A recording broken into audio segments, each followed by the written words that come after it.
Magandang hapon sa inyong lahat mga kabataan. Ayan. Ako yung wala pa si Pastor kaya ako magtuturo ulit sa inyo. So, ano nga yung pan kapag nagbabasa tayo ng Bible, kailangan mabait. Ha? Oh, wag mo upuan si kuya mo.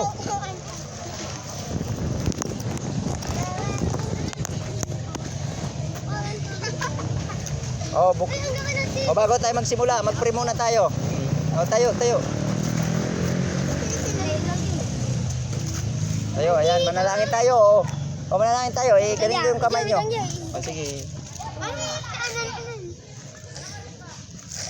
Akala ko hindi na kayo darating eh. Oo.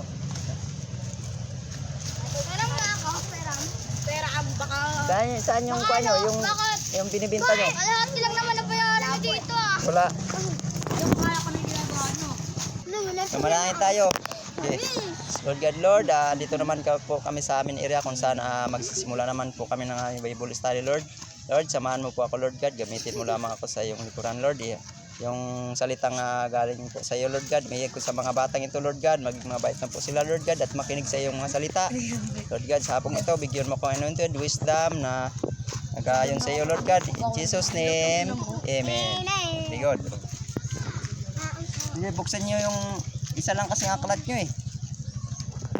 May kinig na po kami. Makinig kayo. Sa kanya po yan ang pangalan niyo po. Oo nga, ayan ko muna. May kinig na lang po kami. Sige. Wala kaming ano eh. Okay lang yan, makinig lang. Ay, Pag kailangan makinig ka maayos kasi may makasagot, may premyo ulit. Magkano? 20. 20. 20. Pag nakarami ka ng sagot, Computer 20. Huwag man computer kasi Yan kasi yan, wala eh. Tumaret ka doon. Naragat niya gapon. Naman ako eh, dito, di ba? buksan mo sa chapter 2. Sa to. Oo, dali. Chapter 2. Sa Page to, hindi 7. mo alam. Ito na ako mga ka-blessing sa Juan 2 yan. Ayusin mo yan, ayusin. Yung kamuro ng muro. Huwag ka magmura, makinig ka. Bakit ikaw gago ako eh? Nandito tayo sa Bible study, huwag ka magmura kasi magagalit si Lord. Ayan. Sige. Makinig na kasi para anong ban, tahimik pag mayroong nagbabasa para tulad din sa eskwelahan. So, tayo muna yan. Sige, isahin ko na ha. Dito tayo sa makinig. Ginawa ni Jesus na ang tubig ay maging alak. Ano daw ang ginawa ni Jesus? Tubig na maging alak. Very good. Nakikinig ka kasi para kahit wala kayo libro basta nakikinig. Upo. Makakasagot kayo. Yeah, very good. Yan mga gusto ko sa inyo. Ayan. So, tayo mo maayos tayo.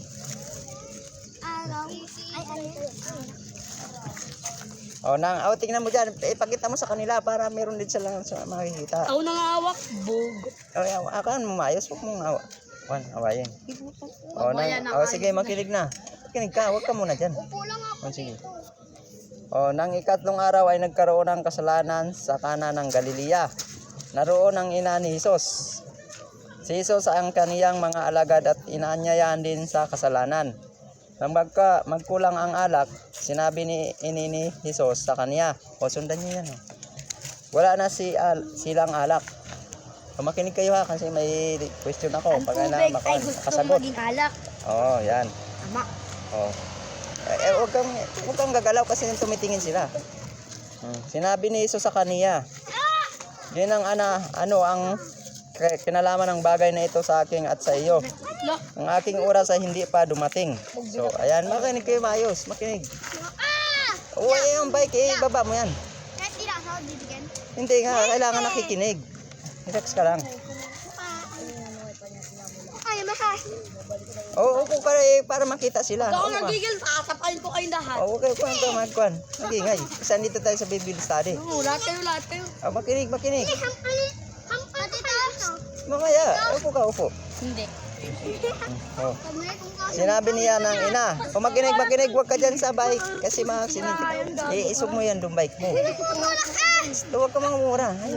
Ilayo mo yung bike mo. Sige, dyan ka lang sa bike mo. Huwag mo hawayin. Sige, upo ka na, upo. Maghira. Makinig kayo. Para makagalit si Lord pag hindi nakinig ng salita niya. Ayos. Ano yan?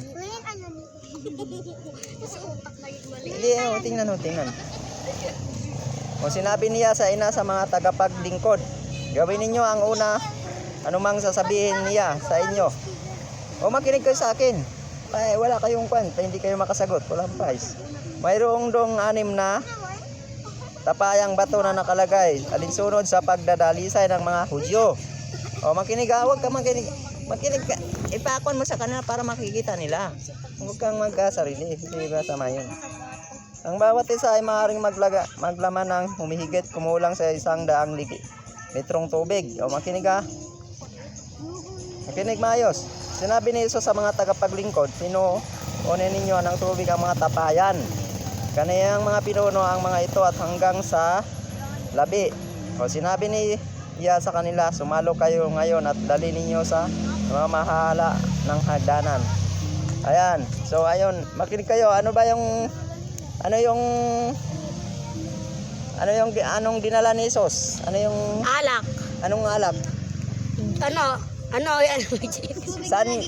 Hindi, sa dugo niya. dugo. At saan dinala?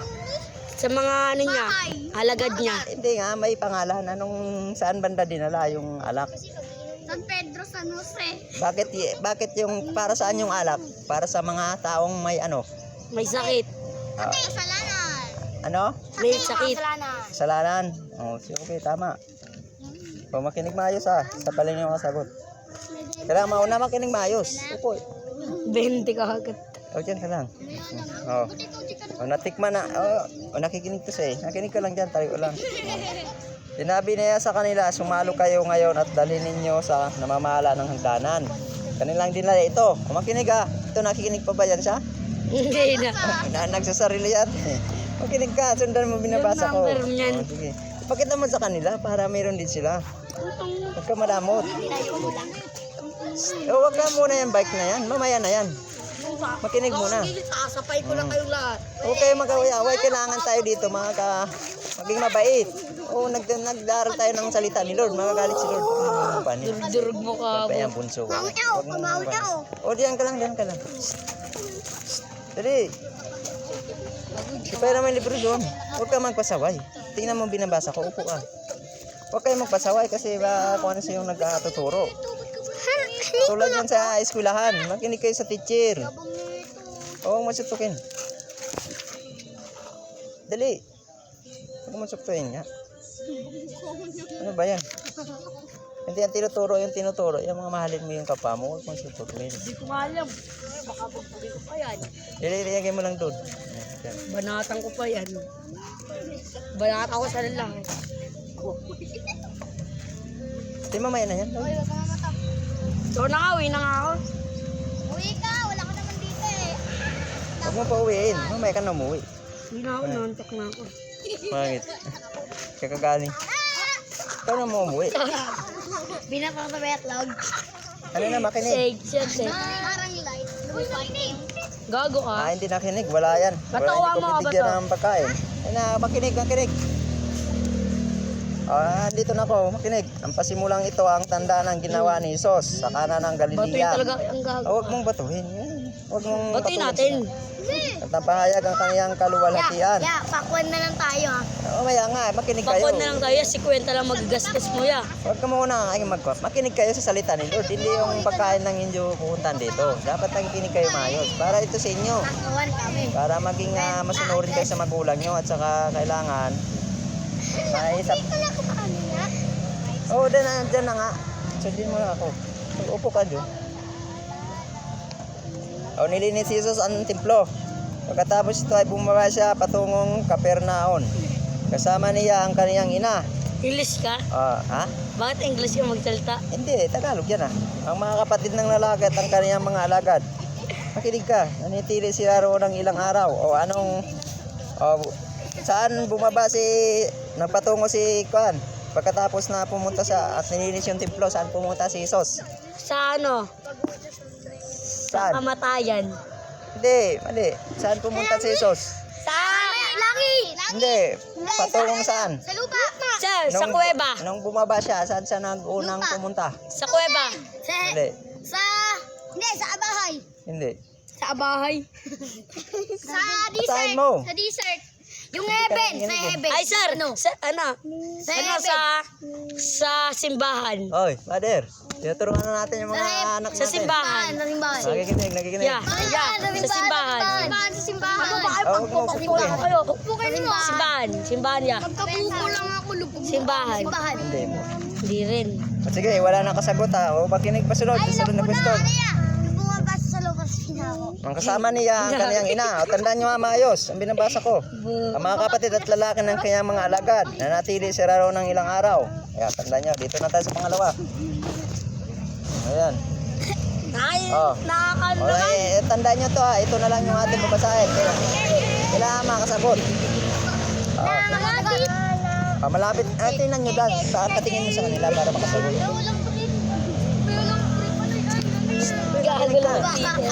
Okay, kayo may tanong ako. Dito mo tingnan mo.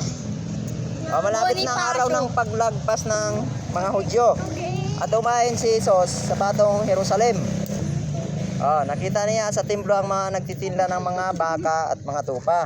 Ang mga kalapati at mga, natandaan nyo na ang binabasa ko ha, yung mga tupa, mga kalapati, mga baka. Ang mga mamamaliit na salita na nakaupo. Pagkagawa nila ng paghagupit ni nalabit na tinapoy, ay isang lahat pagpapalabas sa templo. Sa templo, sana. Pati ang mga tupa at mga, makinig kayo. Maturo, ibinubuo niya ang mga salita ng mga mamaliit sa lapi at itinumba. Ang mga kanilang mga misa, ayo makinig. Sa mga nagtitinda ng kalapati ay sinabi niya, alisin ninyo rito ang mga bagay na ito. Huwag ninyong gawing halay, kalakal at sa bahay ng aking ama. So, ano daw yung tatlo? Sino makasagot? Sir. Amoy. Ako. Ikaw. Kalapate, baka, tsaka tupa. Hindi, huwag mo turuan. Dapat isa lang. Baka, kalapate, tupa. Yung pasunod. Kailangan pasunod? Anong una? Tupa, kalapate, at baka. Mali. Kailangan una. Ikaw. Ano? Baka, tupa. Ano? Baka, tupa. Kalapate. Okay. Bente. Sige, meron Bente ka. ang kakapala mo nga ano sa 10. Makinig Sampu kasi muna. meron 10 Bata, karami ka na pa. Lubugin mo ino. Kailangan 10 muna. Kalubugin ko ulo mo. O, tandaan mo, sinong nakasagot? Ito. Ako po. Saka ito, dalawa. Bente. Makinig ka kasi meron pa tayong question. Huwag ka lang dyan. Huwag ka lang dyan. Parang matagal. Hindi, kasi makasagot din to siya eh. Napakinig. Sagot mo. Kinig ka maayos. Bobo. Naalala ng kaniyang mga alagad. 10 bawat isang Makinig na sagot. kasi Bobo. meron tayong... Pag nakarami ka, 20. Inom mo. Tama yun, tama. Bobo, to gusto mo marami. Tama. Ano, pag gusto mo, pag nakatatlo ka 60, utang ina mo. Huwag ka magmura kasi kasalanan yun. Saan man bugbog eh. Huwag mong bugbugin eh. Kasi kasalanan yun, nagagalit si Jesus. Kailangan magpakumbaba ka. Kasi... So, hapon baka pag pinagsisipaw kayo, Huwag mo sipahin nga, makinig ka rin sa ano. Makinig ka mo kasi nasa Bible study tayo. Tinuturo natin yung salita ni Lord. Huwag mo muna sila pa. Makinig na, dali kayo para matapos. Makinig, naalala ng kanilang mga alagad na nasusulat, pinagarian ako ng kasigasigan sa inyong bahay. Makinig ka, makinig. Bakwan na lang tayo, bakwan na lang. Sumagat nga ang mga Hudyo at sinabi sa kaniya, anong tanda ng maipapakita mo sa amin? Yamang ginawa mo ng mga bagay na ito. Sumagat si Jesus at sinabi sa kanila, gibain ninyo ang banal na dakong ito at aking tayo sa loob ng 3 araw. Sinabi nga ng mga Hudyo, 46 na taon ang pagtatayo ng banal na dakong ito at itinatayo mo sa loob ng 3 araw. Tandaan mo, tandaan. Yung wala pang kasagot, tandaan. Ngunit ang banal na dako sa kanilang tinutukoy ay ang kanilang katawan. Nang ibinaon nga siya mula sa mga patay ay naalala ng kanilang mga alagad. Na sinabi niya ito sa kanila, tingnan mo libro. Ay mo lang. Huwag mo may libro ka eh. Tingnan mo dyan. Sampalatayaan niya sa kasulatan at ang salita ng sinabi ni Jesus. May tanong ako. Makinig. Giniba ng banal na dakong at kanyang itanayo sa loob ng ilang araw. Sa Sa kuwepa. 3 araw. Hindi, isa lang. Tatlong araw. Ha? Tatlong araw. Oh, very good. Nakasagot to, nakasagot. Tatlong araw. araw. Tama. Makinig nga kayo. Nanonood ba kayo ng ano? Oo, nakikinig. Kami nanonood kami Oh, nun. makinig nga para may prize. Nanonood kami So, nun. sige. Oh, makinig na. May 20 na tayong tatlo. Oh. Pinitik Hindi, tig-sampu lang muna. Pinitik. Uy, karo pinitik na to. Uy, pinitik. Oh, makinig. Lumubog. Pinitik. O sinabi sa 46 na tao na ang pagtatayo. Oh, makinig maayos sa sinasabi ko. Ikaw tingnan mo para may press ka. Banana kung ito at itinayo mo sa loob ng 3 araw. Ngunit ang banana dako ng kanilang tinutukoy ay ang kanilang katawan. Nang maibinangon nga siya mula sa mga patay at naalala niyang mga alagad na sinabi niya sa kanila, sumampalataya sila sa mga kasulatan at sa salita ng sinabi ni Jesus. Si Jesus ay nasa Jerusalem. Tandaan nyo ang sinabi ko. Ang araw na lagpas ng panahon ng kapistahan, marami ang sumasalampalataya sa kaniyang pangalan nang kanilang makita ang mga tanda na ginawa niya. Gayon din, hindi pinagkatiwala ni Jesus ang kaniyang sarili sa kanila dahil nakakilala siya ng lahat. Hindi niya kailangan magpapatuto at sinumang patungkol sa mga tao. Sapagkat nalalaman niya kung ano ang nasa kalooban ng tao. O yan, may question ako. O, tanong ako ha. O, sagutin mo ha. Huwag lang mag-ingay para makasagot man siya.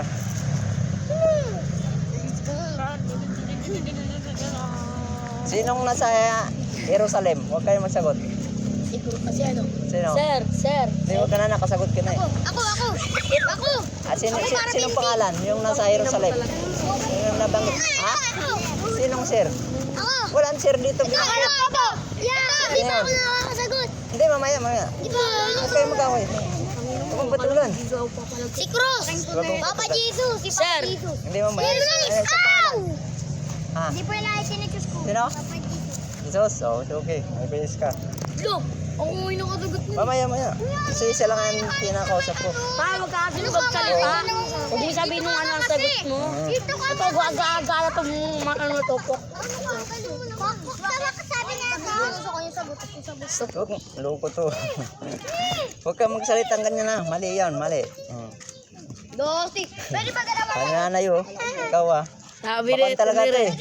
Sugit eh. Ha? Pwede ba galawan tayo? Hindi, isa lang. Salang. Magsuri ka din, magsuri ka. Ano? Loko pala ito eh. Huwag mo nga ulitin na. Oo, mapagalitan ka ng nanay niyan. Ako. Ano ka na? Huwag ka din ako. Ay, so dami. O sige, ipon na. Okay na. Sorry na par. Oo, tapusin na natin. Dali. Sinama mo tayo. Uy. Yari ka dyan kay Yomi. Ayari ka. Di po sa sinasabihan ko ito po siya sabihan ko. Huwag ka na magsagot. Mali yung sinabi mo. Di po sa sinasabihan ko ito po. Huwag ka na magsagot. Di po siya po yung nasa po. Giniyap po sa asar eh. Makinig na kayo. Huwag kayo magpana kasi tayo dito. Nag-aaral Sa'yo ng ko salita tinuro ni sa ko Lord. ito. Sinabi mo nga. Magsiring ka, sorry. Huwag mo na ulitin ha. Anto yung nanay niya eh. Kulo ka pala eh. O sige, manalangin tayo. Pigit yung mata. Ganito. 20 na yung ano ko? 20? 20? 10 lang. Oo. Sige. Sa inyo, Tayo. Okay. Mukhang adik. Pumalis siya. Ako din saktan. Sige, manalangin tayo. Uy, hindi ka Makinig nakasagot. kayo. Lord, marami pong salamat sa mga Sampu-sampu Lord God. Salamat po Lord God sa aming pinahagi sa iyo Lord God. Sa ginamit mo po Lord God na ibahagi yung salita sa mga anak mo Lord. Lord, ang mga batang ito Lord God, ipos-pos mo po Lord God ang banal na salita. Nang sa gayon, mapamuhay po nila ang iyong kalooban Lord God. Ang bawat isa sa amin Lord God, sana magmahalan. Lalo na Lord God sa kanilang tahanan Lord. Ikaw po manguna sa puso't isipan ng mga kids nito Lord. Doon lamang po ako sa akin dalangin na may pananampalataya. Pangalan namin Panginoong Kristo. Jesus name. Amen. Pasahan sila, pasahan ko doon. O makinig kayo. Pagka nagpa-Bible study tayo, Okay na, tapos